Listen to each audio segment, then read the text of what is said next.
Fighters, this is Nathan from Team Locked Bastion here. I was doing a deck profile on Legend World Zodiac, so let's go ahead and get into it. Of course, I've got two flags. I like both of the artworks. They're both really cool. Because he's playing cheatsies. Yeah, exactly. Gotta throw people up a little bit in tournament. Remember to call Judge when you see someone with two flags. We're starting out with the Buddy though. This is Star Deity Zodiac. Star Deity Dragon, sorry. In my opinion, it's currently the best form of Zodiac. It gives 3k power to all stars on field. Penetrate when in this deck. Really good stuff. Of course, it has Gravity Rest. The call cost is pay 2 gauge, then put 1 card from your drop zone into its soul. Only problem I've ever had with it is the fact that it says then. So it opens up for counter timing if somebody wants to either stop the summon or bounce him before he can gain a soul. So going into the main deck, of course we run, whoops, not that one. That's not the good one. It's not the good one, guys, sorry. We run 4 copies of Star Deity Dragon Zodiac. Again, probably one of the strongest Zodiacs in my opinion. Until If comes out. Until If comes out. I'm extremely excited for that. I follow up that with running 3 forms of Star Deity Combined Dragon Zodiac ES, or just S. Again, same call cost as the Star Deity form. Really good stuff. Gravity Rest. He's a 7/5. He doesn't gain the 3k power, so he's not as good at taking down some of the newer walls. Like prisms. Yeah, like prisms especially. However, he's got a nifty little ability. As well as Solar Guard, he has move. And on attack, you can choose a size 2 or less on your opponent's field. And it cannot stand the next turn, which it's excellent against a lot of rush decks. Particularly Sun Dragons are worth noting. Yeah, it's good stuff. It helps in a lot of my matchups when people try to rush me. And then I can continue playing at my own pace, which is what I think Zodiac is pretty much about. Here's one of the tech-ins a lot of people tell me that I shouldn't run in main deck, but I still enjoy having it just in case, and it helps with, again, with certain matchups. I run 1 copy of Hollowed Arms Zodiac. It's pay 2 gauge, and he gains 1 soul from the top of deck, which can be bad because it's a random soul, but it's Soul Guard nonetheless. Of course, he has Gravity Rest. Oh, I never went into that. Sorry. Gravity Rest, which every form of Zodiac has, is on entry, or when your opponent calls a monster on entry, you can discard a card, pay 1 gauge, and rest that unit, which is indispensable. It's one of the reasons I wanted to play the deck so much. It makes everything in your hand a resource. Yeah, there are no dead drops at that point. Hollowed Arms' unique ability is on swing. If you are Legend World, you can pay 1 life and bounce a card. However, when you pair with another card, which we'll talk about later on, you can pay another life and use the Star Dragon World effect, which also lets you pay another life and pop something. So you can get rid of 2 soul or a soul and then kill something when you swing with them. And the last form of Zodiac that I run is the bitchiest form. High Eliminator Zodiac, which is... It's a really clutch card. It actually helped me out at regionals in Jacksonville not too long ago. On entry, well, we'll start with the call cost. You pay 2 gauge and you have to give it a soul from hand, which can be bad. It's minusing 2 cards out of hand, which kind of hurts. But on entry, it makes up for it with the fact that with Legend World, you can kill 2 of your opponent's gauge. So if you open up turn 1 with this, you could just kill all their gauge from the get-go and it really slows them down. Kind of helps you set the pace for the game on your own, because Gravity Rest already helps with control, but if they can't call anything big the next turn, it just becomes a moot point for them and you can just start bashing them around however you like. Best new card from the latest set. Well, from not the latest now. Oh yeah, the X set one came out. Yeah. From the last set of D. Definitely one of my favorite cards is Meteorarms Dragsolar. This card... Fixed the deck. Yeah, it made the deck just absolutely ridiculous. He's such a good card. I run him at 4. You have to, in my opinion. Well, you don't have to. I've seen him at 3, but I prefer to just to see him as often as possible. his ability is when he enters field, you can call a size 3 Neo Dragon or Star, Zodiac, from the drop zone by paying its call cost, and then it goes into the soul. And what's really interesting about this, and what makes it really, really good, aside from pulling Zodiac back from the dead, is that when it's in soul, it gets another effect. On swing, just the declaration of it, you can discard a card from hand to draw a card. And this combos insanely well with so many cards that you run in Zodiac. And it just... Especially Legend World. Exactly, especially the Legend World variant. There's so many cards that just give you insane amounts of advantage and resource while you play and discard. So, this is the one that I run it to, which is Leo Starsentinel. How do you pronounce it? Leaon. Leaon, I guess, yeah. He's a really cool card. The size 1 that becomes a size 0 if you have a Star Buddy. It's really good because, of course, he's a size 0 all the time in my deck. What's his stats? He is a 4/1/1. Oh, so he becomes a 7/1/1. Yeah, when paired with Star Deity Zodiac. Then he has a counter ability, which is outstanding. Whenever somebody... Well, as long as you have a Star on field, you can counter speed kill him yourself to gain 2 gauge, which can open up a lot of possibilities. If you're running a variant where you have an impact, you can final phase and kill him off yourself to do a lot of silly shenanigans, or if somebody's trying to pop him, you can counter speed, kill him, gain 2 gauge. And it's just a really good 7k beat stick when you've got Star Deity on the field. And this is quite possibly my favorite utility card in the deck, just because the shenanigans he pulls is ridiculous. It's Chaos Blade Joker. It's everybody's size 0 reincarnated 3, 4, 5 times.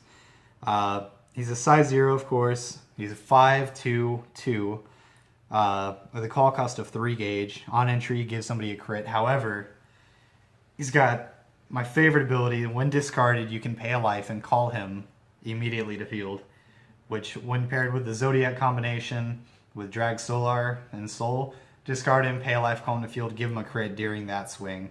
It's insane when you pair with Star Deity because of Penetrate. It messes a lot of people's days up. And he's also a really fun beat stick because 5/2/2 is just, it's nice. My only problem is that he's not a star. Oh, thank God. This brings us to I believe the only other Meteorarms I run in my current deck. It's a size 0. It's Meteorarms Nebulosa. He is a 3/1/1 size 0 with a call cost of 1. When it's cross-nized, it gives double attack to a Zodiac. It's, specifically Zodiac. Thank God. Yeah, it's really... We should be thankful that it's not any card. Yeah, it's really good because when you open it with it in first hand, I like to charge it if I know I have a Zodiac in hand, so I can pay the 2 gauge. He goes to drop zone, then throw him into soul to give Zodiac double attack. It's really cool for that. I really don't like paying the 1 gauge to call him to field to cross-nize, but if you have to, double attack is typically worth it. Also, while he's with S, he just shuts down decks that aren't size 3. Exactly. When paired with S is the other thing. Since S isn't a once per turn, you can swing, make sure something can't stand, swing, and cripple another one. It's really interesting. I like that S essentially breaks the legs of the dragons. And that brings us to another 4-of that is super, super good because of the discard ability. Most important discard card. Yeah, easily one of the most important, the most important discard. Valkyrie All-Knowing Alwidol. It is a size 0, 3/1/1. Its ability, it's got 2 of them. The cards you cast with a great spell in the name cannot be nullified. That's completely irrelevant. In Zodiac. At least in Zodiac, yeah. The second ability is beautiful. When this card is discarded from hand, put the top card of your deck into your gauge, and you can draw a card. When paired with the Zodiac that says on swing, discard to draw, you get a gauge and then a second draw right afterwards, which is just, with resource building, it's really good, and it helps out with the item that we run as well. But we get to that. I run 2 Loki the Ehrgeiz, which he's probably my favorite size 0 in the deck after thinking about it.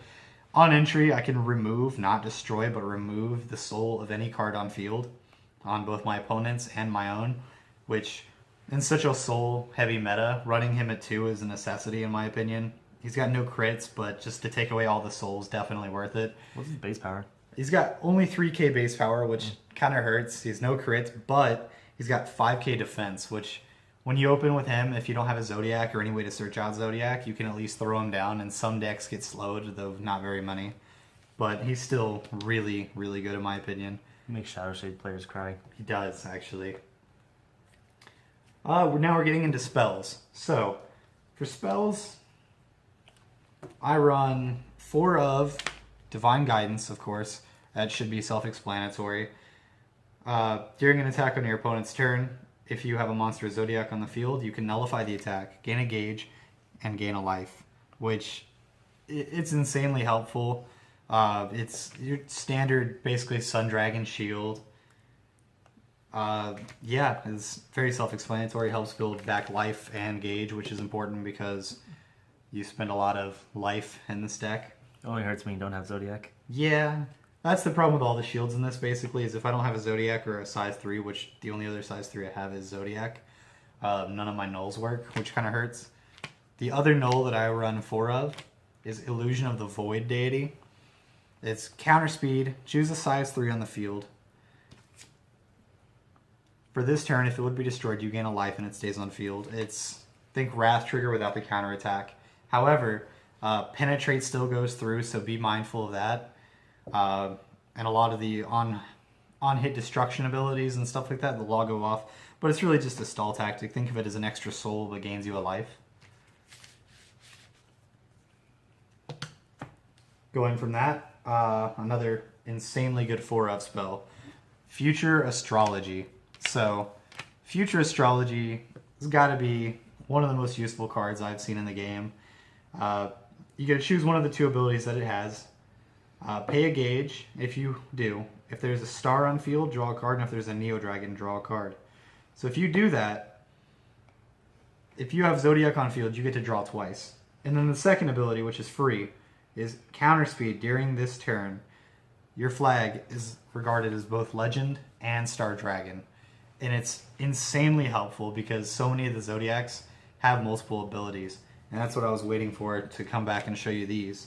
So, 3 of the Zodiacs that I run have multiple abilities. So, of course, Star Deity has Penetrate if he's in Legend, but if he's in Star Dragon World, he also gets an extra critical and move. So, if you cast Future Astrology, well, during that turn he already gains another crit. He's already got Penetrate and the 10k attack. It blows through walls, dealing extra damage. You've got Hollowed Arms Zodiac. And the other combo with that is on swing, you can pay a life to bounce if you're Legend World. However, if you're Star Dragon, you can pay another life and destroy it. So, popping 2 in 1. And then High Eliminator Zodiac has the ability on entry if it's Legend, burn 2 gauge, but if it's Star Dragon World, it also deals an extra 2 damage burn, which is really helpful. Though I don't use that one too often, if I'm being honest. But it could win you the game. It could, yeah. It could work as a little miniature impact. Another 3 of is Uninvited Deity Inspector. It's a Zodiac Searcher, plain and simple. Pay 2 life, call any Zodiac you want from the deck by paying its call cost. It's really good. It's basically running 3 other copies of Zodiac with an extra 2 life call cost. And getting into the last 2 cards that I'm running.